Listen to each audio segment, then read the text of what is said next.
تنگه هرمز نزدیک به 60 روز انسداد سرانجام باز شد و دوباره بسته شد.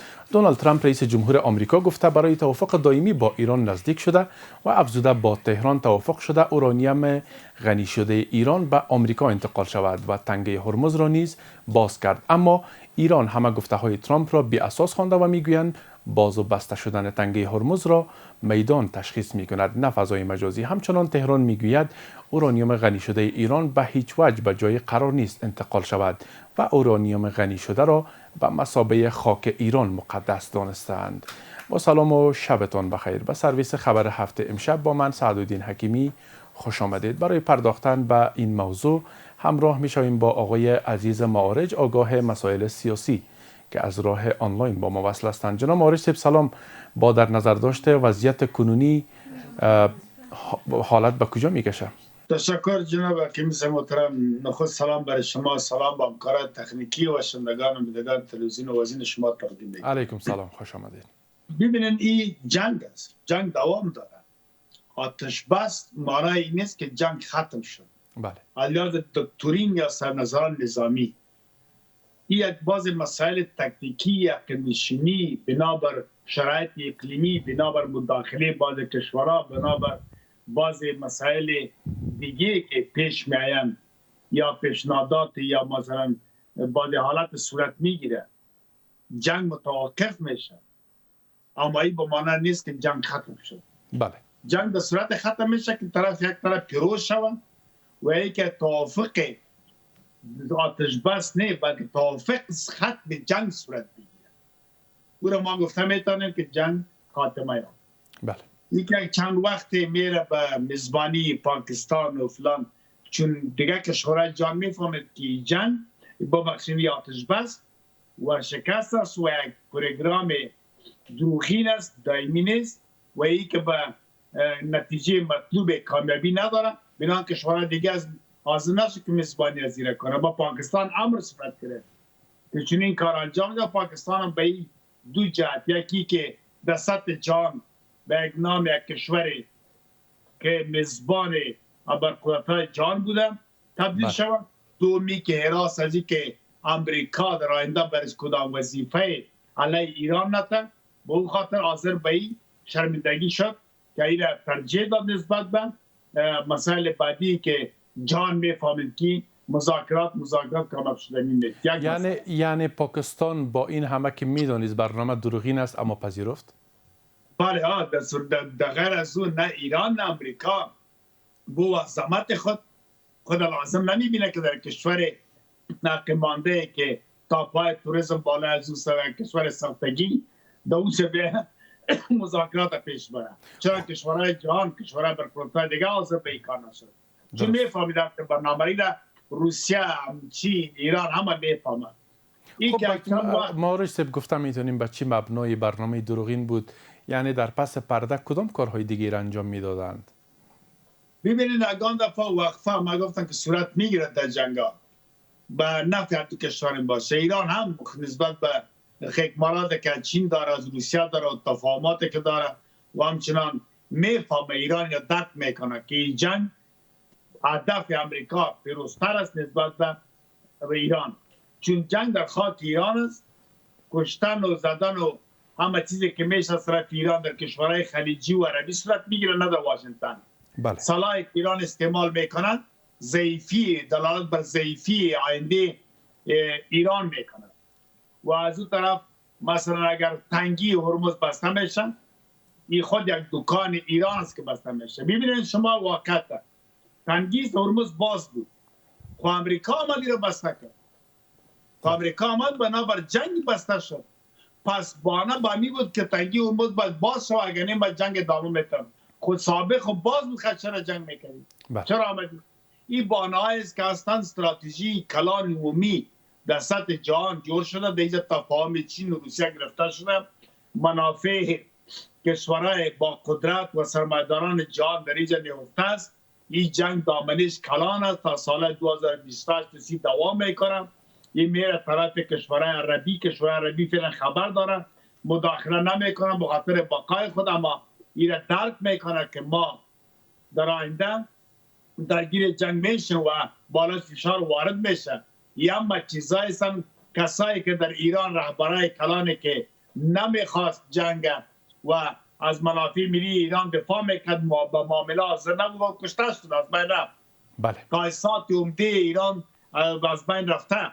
این فعلا ببین شما یک خامنه ای یا یک کسی را مثلا علی رجانی و یاد تاکاو کشته میشه، اما پزشکان و عراقچی یاد خیابان آزاد میگردی امکان دارن.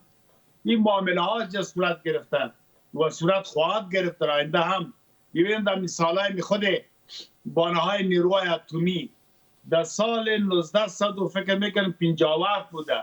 بله. ایزنهاور، دیوید دی ایزنهاور، رئیس 34مین رئیس جمهور امریکا یک کمپین را اعلان کرد به خاطر غنیسازی اتم، به خاطر انرژی برق.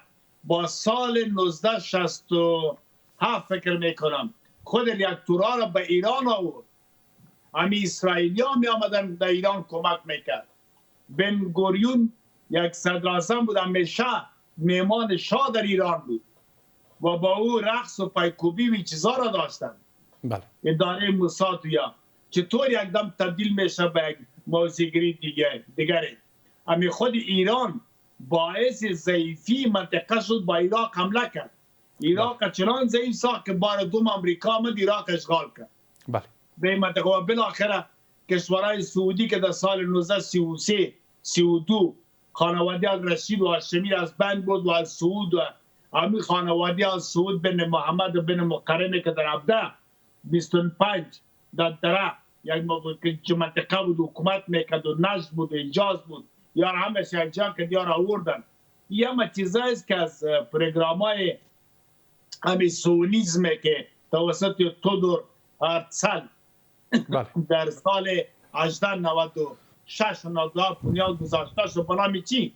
سیون یک شهر اوریشم میگه یا تپه کسوجه سیونیزم به نامی که کشور اردو ساخته شود. بعدم در سال 1916 بعد از معاهده سایکوپیکو این پروگرام تجدید یافت و پارسا تا که از در 1921 و 22 ترسیم نقشه از یارا جور کرد که بالاخره چایر با بافر یا یک جای شدن و در سال 1947 و 46 اسرائیل را ساختن. این برنامه فعلی اسرائیل نیست. این برنامه وسیعت کلان و گسترش اسرائیل است. از منطقه اور ابراهیم خلیل الله که حرکت کرده و تا مصر و تا سینا و تا سعودی ایجار آمده، این منطقه را یا میگه مالک از یا ماست. خیلی سپاس. مارس با توجه به این که یا به عقیده شمایی که حالا یک وقفه میان جنگ به وجود آمد و دو طرف در حال تجهیزات بیشتر هستند تا اینکه دوباره خودشان را انرژی بتن و تجهیز کنند، در ضمن که هدف گسترش یا وسعت دادن اسرائیل است، چی برنامه بزرگتر دیگه روی دست است؟ ببینید شما این برنامه تا سال 2035 تکمیل میشه که جهان با یک مذهب یک بنام ابراهیمی که مذهب دیگر در او جمع کنه، چون اولادی از هستند یهودیت و اسلامیت و عیسویت و دیگر مذاهب. این برنامه است، برنامه که جهان یک نظم نوین میگیره، کرنسی یا پول یک پول میشه و پول فیزیکی را کسانی دیجیتال خواهد بود، پاسپورت از بین میره، هر کس زندگی خواهد کرد، نفوس دنیا را کم کاهش میتن. بعد تدابیر هست و مسئله بعدی است. این جنگ دوام داره، این جنگ تا وقت دوام داره که تمام مناطق خلیج و عربی را به شمول ایران و قسمت ها را با هم یکی میسازد تا شمال افریقا. این ساده نبوده قبلا لیبیا مثلا زده ساله که بنغازی تیر داره گپا نیست. و مصر و مثلا تونس و مراکش یا خلاص تا سودان شدید جنگ تا 19 در 2009 تقسیم هم کرد، باز هم جنگ است. نایجیریا و جیریا تا منطقه همی کنگو میگه دموکراتیک ریپابلیک آف کنگو. این قسمت های بالای شمال هم با همی عرب یا همه شجاع کرده به اسرائیل به یهودا میسپاره رهبری کنند. از گرینلند گرفته تا جنوب افریقا و جنوب امریکا یک زون دیگه تشکیل میتن، زون آسیا و زون اروپا. یعنی 4 زون و یک رهبری را میسازن در سطح جهان جهان از این خسته شده که کشورهای مختلف و این و آن باشه. این سازمان‌های مختلفه که به خاطر محافظت قانون خود می ساختن و مشروعیت می دادن ملل متحد و اینان، یا هم شاید ICC دورشان میبینه که ناتو یا را دور میکنن. بنابراین این نقشه‌ای است انرژی مطلق در جهان، جایی که نفت و انرژی سی باید تحت کنترل و تحت اشغال یک قدرت در جهان باید باشه. سپاس. به شمول ایران و یا ایران میفهمه این آلاسکا دیدن امریکا و پوتین و پشت از این خانواده کلان از این برنامه است که پیش میرم میبینه. والا مثلا میگن که جنگ آتش بس میشه اگر توافق کرد، نه که توافق چی؟ جنگ نشه و جنگ شدیدن آمادگی برای جنگ گرفته میشه. تمام بود. سپاس. سلاح مدرن نو آورده میشه. سپاس. به ایران هدایت داده شده که سلاح مدرن خود و سابقه خود باید استعمال کنه. بله. و استعمال کجا رو بدن؟ کشور را بیره. این دستور از طرف کی داده شده برش؟ شرکت‌های ساختمانی کلان جان کی قرضه میته بانکا، تیل قیمت میشه کی فایده میکنه؟ کمپانی‌های بزرگ تولیدی همه به دست کی سرمایه‌دارای جان. خب اما فایده هایش این دستور برای ایران کی میده؟ این دستور از طرف کی به ایران است؟ ببینید کشورهای غرب و شرق و غرب میبینیم پشت از یک خانواده کلان است که در مثلث برمودا یا هستن. مثلا گفتن سال چی کنم فریمیزم که در سال 17 تشکیل شد و الیمونیتو یا همه مردم میفهمن گپ دنیا رو. من یاد کردم که کمپانی جان بدزی کیست، بیمه جان بدزی کیست، ساختمان بانک یا بدزی کیست، هر قدر ویران میشه یا فایده میکنه. تیل قرضان قیمت مثلا در لزوانیا و تگزاس بهترین تیل است. امریکا کافی اندازه تیل داره، روس کافی اندازه سخالین 1 سخالین 2 ببخشید ناسلیوان است توی از او فال شد. چین باز تقاضای از این کرده در WTO شامل شد. جهان فایده خود میکنه در جنگ منفیت در سالا فوقتر خودش. تشکر. خب حالا سعید خطیبزاده معاون وزیر خارجه ایران ای که گفته است که تاریخ بعدی یا دور دوم مذاکرات هنوز مشخص نشده با آمریکا و در کنار این هشدار هم داده اگر گفته که دوباره جنگ آغاز شود ایران از تمام توان خود استفاده میکنه. حالا مسئله یورانیم غنی شده ایران چی میشه؟ آمریکا میگه او انتقال داده میشه به آمریکا. چی نقشه های در پس پرده است؟ آیا واقعا چنین میشه؟ این چیزاست که تارگت میشه مسئولانه انتقال میتیم فلان و پاره یا پروژه پروگرامای بعدی هست. بله. پیش از پیش هم میگیره خبر میکنه اطلاع میتن. این آتش بسی که فعلا نسی دستوری هست به خاطر که کشورهای عربی دو کار باید انجام بده. نه که پول از وا باید مصرف شود. این یک شرط کلان است به خاطر که اگر امریکا برشان میگه تا تقریبا 5 سال کامده بود به سعودی با شاهزاده گفت اگر من نباشم 2 هفته حکومت کنم نمیتونم نت ما گرفتیم. بله. و شاهزاده سلیمان بن محمد سرش پایین بود. محمد بن سلمان. بله. چیزی گفتن نتونه خویم شما را ما آوردیم اینجا که سر قدرت ساختیم میتونه نه دو اجازه ور یک جای کنه حکومت بتن ساختم. و سال 1971 آمد این قیچی که در کم کشورهای دیگر نکسان یا آمدن ساختن گلف و GCC را یا ساختن همه پترو دلار سیستم یا ساختن بعد سیویل ستلمنت بانک برای افزایش خاطر ساخت که بدون دلار شما اقرار دارین که تیل بفروشن و مقدار تیل هم تعیین کرد. پس این مسائل اول فیلم مذاکره سرعزیز که عربان باید شامل و درگیر جنگ هم شود. خیلی سپاس. ما شامل در ثانیه‌های بله در ثانیه‌های اخیر اگر چشمانداز کلیتان را شما ترسیم کنین ایران چگونه یک آینده خود داشت و همچنان آمریکا در چه وضعیت قرار میگیره؟ بر صورت ایران هم میاد اگر قسم هم برش بتن و خود تسلیم کنه پای شام خود پرت بر صورت برنامه تا جایی که ما خبر داریم از قرائن اول معلومات داریم ایران ضعیف میسازه.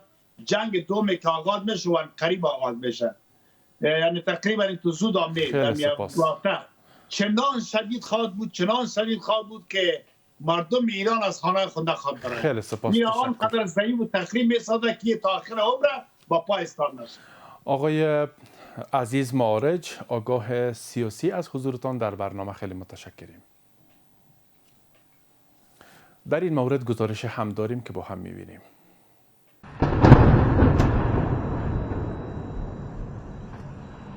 دونالد ترامپ رئیس جمهور ایالات متحده آمریکا گفته است که گفتگوها درباره ایران و لبنان به خوبی پیش می رود و پیشرفت‌های مثبت در آن حاصل شده است. او افزوده که این روند تا پایان هفته ادامه خواهد داشت و تاکید کرده که با امضای توافق محاصره پایان می یابد.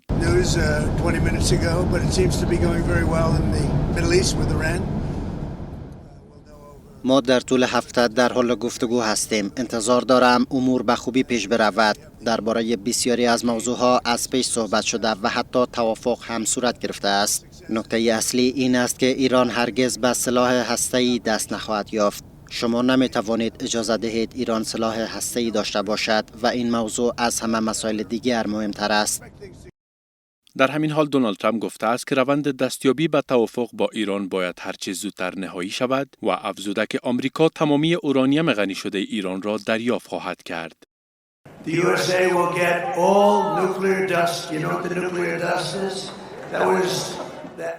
روند دستیابی به توافق با ایران باید بسیار زود تکمیل شود و آمریکا همه یورانیم غنی شده را دریافت خواهد کرد. اما ایران ادعای ترامپ درباره انتقال اورانیم غنی شده را رد کرد. اسماعیل بقایی سخنگوی وزارت امور خارجه ایران با رد این اظهارات دونالد ترامپ و بر اساس گزارش رسانه‌های ایرانی او گفته است که ایران هرگز آماده نیست یورانیم غنی شده خود را به کشور دیگر منتقل کند و تاکید کرده که این مواد برای ایران همچو خاک ایران مقدس است. در مورد مسائلی که مطرح شده هم در رسانه‌هاشون هم بعضی از مقامات آمریکایی ذکر کردن، هیچ کدومشون قابل تایید نیست. به عنوان مثال عرض میکنم خدمتتون، اورانیوم غنی شده ایران به هیچ عنوان قرار نیست به جایی منتقل بشه. به همون اندازه که خاک ایران برای ما مهم هست و مقدس هست، این موضوع هم برای ما اهمیت دارد. این در حالی است که ایران درباره تردد کشتی‌ها از طریق تنگه هرمز اعلام کرده که تنها کشتی‌های غیر نظامی که از سوی نهادهای مربوطه ایرانی ارزیابی شده باشند اجازه عبور خواهند داشت. با عزت از چارچوب‌هایی که از نظر حقوقی و قانونی باید داشته باشیم روش ایستادیم و پایبندیم و امیدواریم که این رو طرف مقابل هم متوجه باشه. ما همان گونه که مقام معظم رهبری از قبل فرموده بودند به دنبال سلاح هسته‌ای نبودیم. ما به دنبال ناآرامی در منطقه نیستیم. ما به دنبال ترور نیستیم. اونا هستن که کشور ما رو و نه تنها کشور ما، منطقه رو با ترورشون، با شهادت فرماندهان، سیاستمداران، دانشمندان، دانش آموزان در نگاه دنیا خودشونو در حقیقت منفور کردن با کارهایی که انجام دادن. در مقابل آمریکا اعلام کرده است که بر اساس اظهارات منتشر شده تنگه هرمز برای تجارت باز اعلام شده، اما محدودیت‌های دریایی تا زمان دستیابی به توافق نهایی ادامه خواهد داشت. Because Iran has just announced that the Strait of Hormuz is fully open and ready for business and full passage.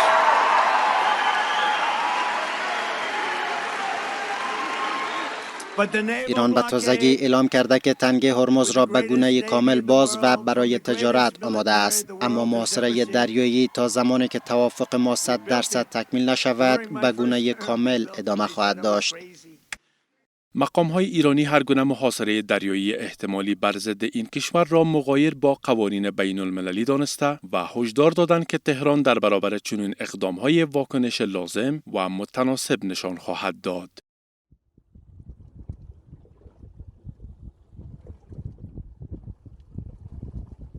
به همین ترتیب رسیدیم به پایان خبرهای ساعت 7 امشب.